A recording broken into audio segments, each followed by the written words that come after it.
नमस्कार. श्री स्वामी समर्थ. दिवसेंदिवस गरमी खूपच वाढत चालली आहे ना, म्हणून भांडा न करता मिसळ करायचं ठरवलं. तर त्यासाठी कांदा बारीक कापून घेतला. छान गरम झालेल्या तेलात कांदा टाकला. त्यानंतर आलं लसूणची पेस्ट टाकली. ते छान मिक्स करून घेतल्यानंतर त्यात टोमॅटो टाकला व टोमॅटो नरम होईपर्यंत पोळून घेतलं. त्यानंतर त्यात हळद, लाल तिखट, गरम मसाला, काश्मीरी लाल मिर्च मसाला हे सगळं टाकून घेतलं. त्याचसोबत आपण घरात करतो ते वाटण म्हणजेच गोडा मसाला देखील टाकून घेतला आणि गोडा मसाला तेल सोडेपर्यंत पोळून घेतलं.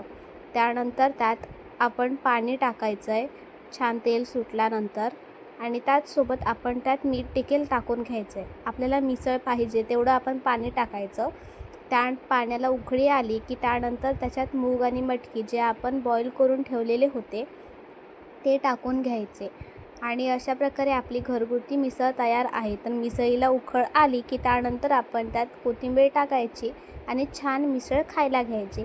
तुम्ही देखील घरगुती अशी मिसळ नक्की ट्राय करा आणि मला पण कमेंट्समध्ये नक्की सांगा की तुमची मिसळ कशी झाली आहे आणि माझ्या व्हिडिओला नक्की लाईक, शेअर आणि सबस्क्राईब करा.